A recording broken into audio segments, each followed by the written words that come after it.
Narito din pala kasama namin sa isang mga guru ng pangalan nito, si Ma'am Joy. Ay, compliment sa amin, si Ma'am Che. Naibigay na sobra-sobra, pero as recognition of the record, meron po kami certificate of recognition na pag-assign po ni Mr. Togis ang content. Okay, so narito po ang nilalaman. The Executive Committee and first Grand Alumni Homecoming Executive Committee and Orlando and Pesa Memorial School, Talisa Dipal City presents this certificate of appreciation to in grateful recognition of her remarkable contribution in the development and formation of students as principal of Canto and Pesa Memorial School, or formerly Alisay Elementary School, from 2019 to 2024. Her stint as the school's principal left an indelible mark in the lives of the school children and the teachers as well. The entire barangay community through this committee commends her for her effort and dedication in the name of service. Given this 5th day of April 2025 at Candido and Pesa Memorial School, on the occasion of the P. Division entire chairperson, Honorable Milano P. Division, Punong Barangay. So, Mary Joy K. Mercado. Ang most senior batch, of course, ay ang first batch, 1949. May mga decades po tayo ng 1949. Kaya lang, hindi na natin sila natatawag ng isa-isa dito dahil medyo logal na. So, pwede isa na lang po.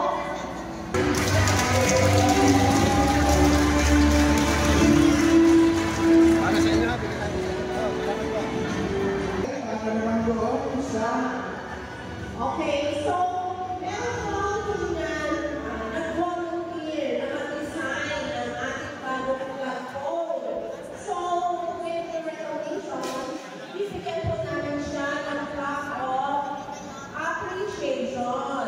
O, syempre, galing na naman ito sa ating batch, 1978. Ikaw naman ha? Correct, content. So, yung recognition of this invaluable support in the success of the 75th founding anniversary of Canto and Pesa Memorial School, formerly Talisa Elementary School, and its first Grand Alumni Homecoming, particularly by rendering the design of the flagpole donated by the alumni of the school classes 1949 to 2024. His generosity of time and talent was material in realizing and achieving the goal of installing a souvenir for the school. Given this 5th day of April 2025 at Canto and Pesa Memorial School, Talisay, City, again signed by retired Colonel Tati P. Division and Honorable Leonardo P. Division. Ang tawagin, Architect Angelo N. Alcala.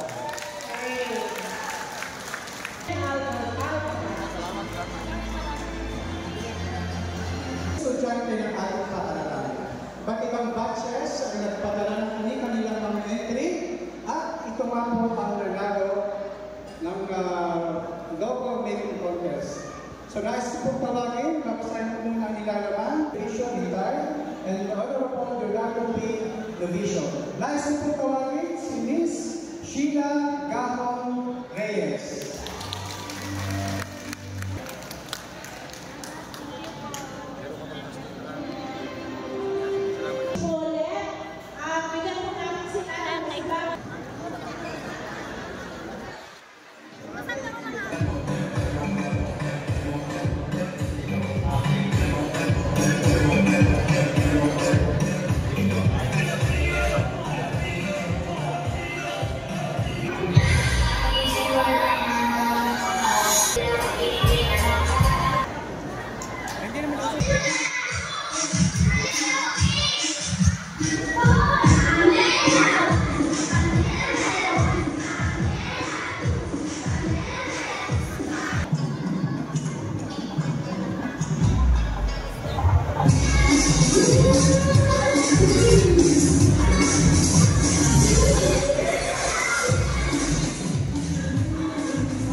kapag-alumni.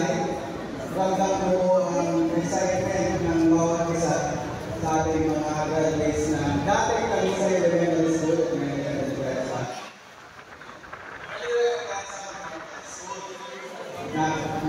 Ako kasi nag-iikot sa nag-visit ako ng Forest House. So, bawat batch from the earliest, nagkakaroon ako ng teacher.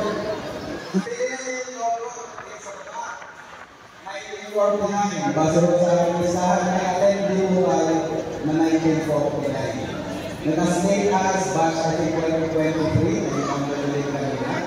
And even here, ramdam ko ang excitement. Nakapisa na makita ang isa sa kahit po kanina pagkakita ko doon sa assignment namin ng batch 2001. Academic year, school year 2002. Nakatawag ko kung bilis, ay talagang makatawag ko sa mga klase ng kailan. Paminsan-minsan sa akin mo, kailangan mo naman kung mag-ubugi. Kaya mo ang kagandahan na nagkakaroon ng alumni mong gamit. So ngayon po, natawag naman po na closing remarks ng mga ito, pero hindi naman po talaga closing, hindi pa po tayo tapos. Tayo ay magpapatuloy pa ng ating programa para po pinihanda. At ang isa po sa ating mga gawain ay ang pagbubukto ng mga magiging officials o officers na ating magiging alumni association. Pagka nabalik yung makakawasang mong tagalabas, malalaman at tagatalisay ka. Tatalong, ay kilala mo si Garne. Ang isasagot ko lang ito malamang, hindi ko kilala, pero pinsan ko yan. Paano mo nasabi yung pinsan? Ay, hindi mo pala kilala. Ano hindi mo kilala? Ay, makinig mo kasi yun. I-lista mo na. Igulit mo na pinsan ka natin hindi mo kilala. Taga-tanig sa iyo. Ganun mo kasi, dahil sa akin, na aking pagkita, halos tayo lang. Na habang ako lumalaki, doon ko na nagsimulan na encounter yung salitang dating. O minsan natin po na ginagamit ay dayo. Na dati ko, big deal yun. Malaking bagay, pagdating, parang kakaiba yan. Hindi yan ito, hindi yan taal, hindi yan ito. Dito yan ay iba. Mapapansin natin, nawawala na po ang pinagkaiba ng dating o dayo sa taal. Nabilang ako po ay may kapatid anak, dalawa ay nakakawag dito sa CFA. And yes, meron akong public ba? Dahil po, ang aking kinakatakot na sa mga nangyayari, ang ginagawa pa sa CFA ko, nakakatakot kong maging parang bayan. Ayaw ko kayo, yung parang bayan, ang dito. Dahil hindi ko yun ang kadalakan ko. Kaya ako yung nakakaakit. Pero sa akin, kapag tagalan na ito, nararealize ko, hindi naman maiwasan. Alam mo, hindi naman nadadayo din. May dadating na bagong dugo dito sa atin. Pero dito ko rin nga, nabagay ko yung mga anak na dito rin nag-aaral. Doon ko na-realize na kung ang kinakatakot ko ay pagkawala ng community, ng sense of community dito sa ating barangay, sa barangay na pinalakihan. Ang nakikita ko pong pag-asa ay ang ating elementary school. Dahil sa talagang mag-rotate ka kung tayo maman, kung tayo naman tagatalisay, na talagang kaya mong i-trace ang iyong dugo sa lalaki na sa fiction na iyon. Sa bandang ulit, nag-aaral ka sa talisay elementary. Sa Canto Empresa Memorial School, nakakahaluin mo ang mga kabarangay, nakakahaluin mo ang mga magulang, ang ibang mga mag-aaral, nakakahaluin mo. Sa bandang ulit, tayo ay nakakabuo ng komunidad. Gusto ko lamang po ipaalala sa lahat na ang pagkakameron ng isang barangay ay hindi kahalintulad ng pagkakaroon ng komunidad. Hindi dahil may barangay ka, may komunidad ka. Sa mga tagabayan mo, tayo ay nangyayari nyo na free doors down, hindi nyo nakilala. Ilan na kayo. Yun mo ang bagay na aking gusto dito sa aking komunidad. And again, I believe ang elementary school na ito ay isa sa mga institusyon na magpapatuloy at magtataguloy ng pagkamero ng komunidad sa Barangay Talisay. Na ako nga, nabanggit naman mo kanina, doon mo sa akin na trabaho, sa mga kasamahan, ako yung nagkatanong, ikaw ay may kailangan tayo kumala sa community na maagang-maaga lahat ng sa Talisay sa Barangay School. Nandun siya doon tayo, malayo siya sa kanyang mga nanay, sa kanyang mga tiya, sa kanyang mga kamag-anak, malayo. Dadating ng pag-ibig na, gagawa ng assignment, tutulog, rinse and repeat. Ayaw ko mong lalakang gano'n ng aming mga. Kaya ang aming mga anak ay dito ko pinapagpapalala sa CFTNS. At bakit po ang dapat ng kwento, ayun po ay pupunta lamang kasi kahit nga na magkameron ng isang alumni association na ngayon nga pong araw ay sisimulan natin ang proseso ng pagpili ng aming mga magiging opisyal sa alumni association na yun. At naniniwala mo ako na yung alumni association mo na yun ay magiging katulong ng ating elementary school para po sa pagbubuo kung sinasabi ko gusto kong magkaroon ng community ang Barangay Talisay. Hanggang doon na lamang po, ako po ay matutuloy akong hihigit sa mga batches para mag-distribute at please enjoy the rest of the day. Marami po tayo naka-iwan sa ating programa. Maraming salamat po sa inyo. Maraming salamat po. Si Eto Tingin na po ang huling bahagi ng ating programa.